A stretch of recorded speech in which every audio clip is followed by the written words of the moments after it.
बाबर को लाया कौन? बाबर को इब्राहिम लोदी को हराने के लिए राणा सांगा लाया था।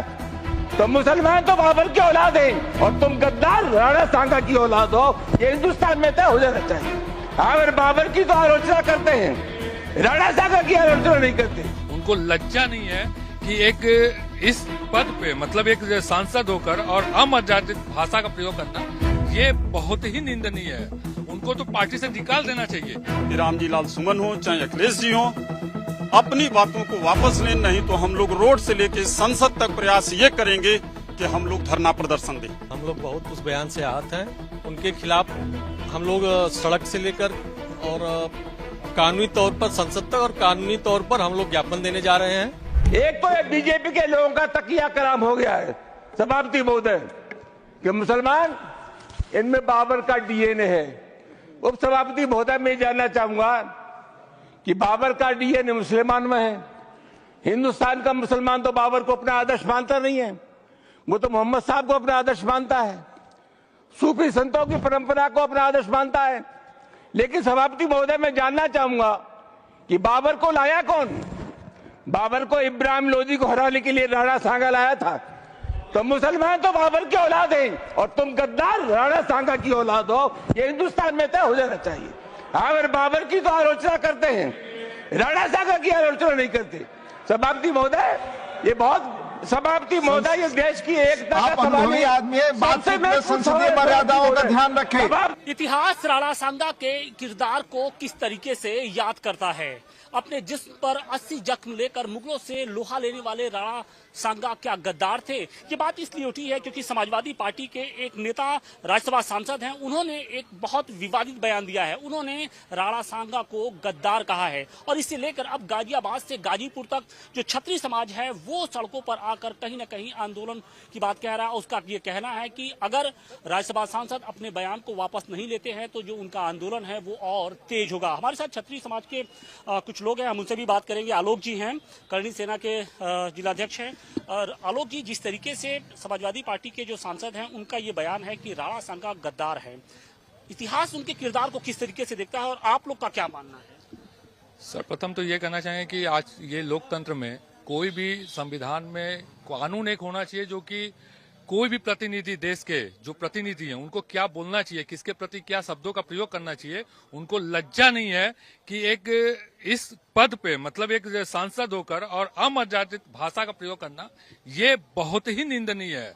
उनको तो पार्टी से निकाल देना चाहिए और हम उनका कड़ा विरोध करते हैं। और पूरे संगठन हम लोग आज जो है आकर और जितना जल्दी वो अपने वापस लेते हैं अपने बयान को तो ठीक है, अन्यथा हम लोग बड़े से बड़ा यहाँ पे विरोध करने जा रहे हैं। आप कह रहे हैं कि बयान वापस ले, लेकिन जो अखिलेश यादव हैं उनके बयान के साथ खड़े हैं और बाकायदे वो नजीर भी दे रहे हैं इस बात को लेकर। वो इतिहास देख लें, अगर मैं अमर्यादित भाषा का प्रयोग करने लगे हम लोग भी तो बहुत सी चीजें आ जाएंगी। वो अपने परिवार, अपने पीछे इतिहास देख लें, उनको समझ में आ जाएगा। वो कितना वो अपना डीएनए चेक करा लें लोग, उन लोग को पता चल जाएगा कौन क्या है। सवाल इस बात का है कि जब से औरंगजेब का जो मसला उठा है उसके बाद से ये कुछ एक कवरअप करने की तैयारी क्या समाजवादी पार्टी की ओर से?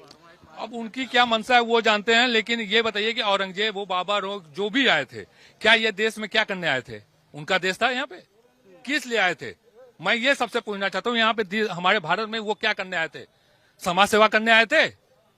सोने की चिड़िया हमारा देश कहा जाता था, लेकिन ये लूटने के लिए आते थे। यहाँ पे लूट खसोट, चोरी, सब डकैती, मतलब जितने गलत। समाजवादी पार्टी तो, लेकिन समाजवादी पार्टी तो उन्हीं के समर्थन में खड़ी दिखाई पड़ी है। समाजवादी पार्टी का कोई अस्तित्व नहीं है, चाहे अखिलेश यादव हो चाहे कोई हो। उनका राजनीतिक मैटर है, राजनीति हम लोग नहीं करते हैं। हम अपने भारत की बात करेंगे और राष्ट्रीय की बात करेंगे। राष्ट्रीय की बात करें, लेकिन जब राणा सांगा जैसे एक महापुरुष की जब बात होती है तो उसको गद्दार तक कहा जा रहा है और अखिलेश यादव उनके साथ खड़े दिखाई पड़ रहे हैं। मैं यहाँ सर्वप्रथम बताना चाहूंगा कि राणा सांगा एक ऐसे क्षत्रिय राजपूत थे जो समस्त भारतवर्ष के समस्त राजपूतों को एक ध्वज के नीचे खड़ा करने का वो कार्य किए। वो ऐसे राजा थे। दूसरा, आपका कहना यह है कि राणा सांगा को रामजी लाल सुमन या अखिलेश जी ये कह रहे हैं कि गद्दार है। बाबर के साथ मिले थे। मैं ये कहना चाहूंगा कि उस समय काल में बाह्य आक्रमणकारी और इस समय जो मैं देख रहा हूं कि आंतरिक आक्रमणकारी ये दोनों इस समय एक होकर के एक समाज को के ऊपर लांछन लगाने का प्रयास कर रहे हैं। मैं ये चाहूंगा आप लोगों के माध्यम से कि रामजी लाल सुमन हो चाहे अखिलेश जी हो, अपनी बातों को वापस लें, नहीं तो हम लोग रोड से लेके संसद तक प्रयास ये करेंगे कि हम लोग धरना प्रदर्शन दें। जिसके शरीर पर 80 जख्म थे, जिसने अपने देश के लिए, अपने राष्ट्रभूमि के लिए प्राणों की आहुति दी, उसको गद्दार कहा जा रहा है। कहा जा रहा है कि वो बाबर से मिले हुए थे। बाबर से मिले थे, ये तो अगर ऐसा विवादित बयान अगर वो दे रहे हैं एक राज्यसभा में, अगर वैसे अगर हम लोग आ जाए, हम लोग तो अभी तक तो जितने भी पुरुष हैं वो लड़ रहे हैं इसके लिए, लेकिन अगर छत्राणी या हिंदू धर्म के हम सबकी बातें कर रहे हैं, राजा अकेले कोई भी लड़ाई नहीं लड़ता, उसके साथ सारे लोग थे, तो वो सब लोग, हम हर हिंदू की बात कर रहे हैं, ये सबकी बात है।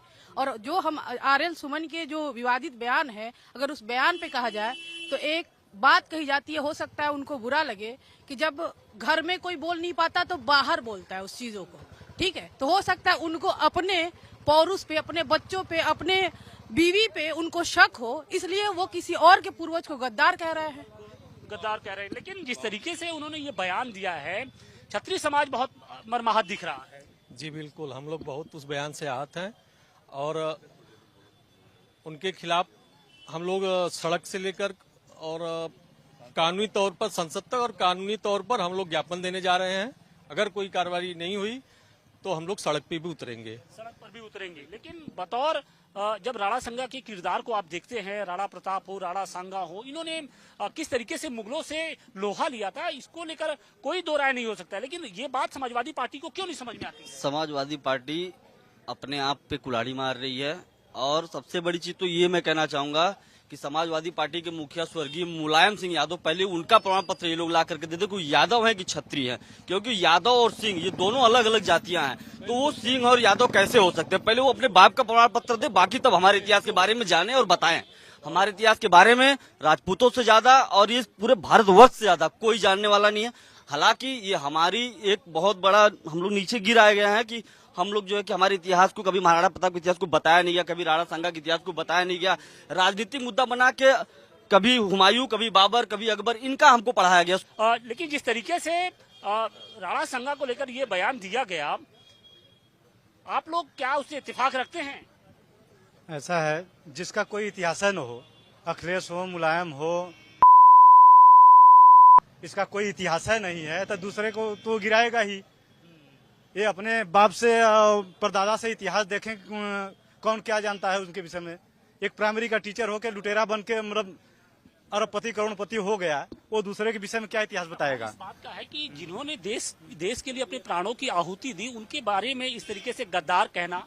गद्दार तो वो तो मुलायम, अखिलेश सबको जानते हैं कौन गद्दार है, और छत्री, इनका इतिहास तो सब जानते हैं। अगर छत्री न होते तो हमारा भारत एकदम विहीन हो जाता। तो बिल्कुल जो क्षत्रिय समाज को लेकर, खासतौर से जो राणा संगा को लेकर जो बयान दिया गया है समाजवादी पार्टी के राज्यसभा सांसद की ओर से, उससे जो खासतौर से जो क्षत्रिय समाज के लोग हैं वो बेहद मर्माहित दिख रहे हैं। और उनका ये कहना है कि अगर उन्होंने ये बयान वापस नहीं लिया तो इसका खामियाजा न सिर्फ कानूनी तौर पे उनको भुगतना होगा, बल्कि आने वाले विधानसभा चुनाव में भी इसका खामियाजा उन्हें भुगतना होगा।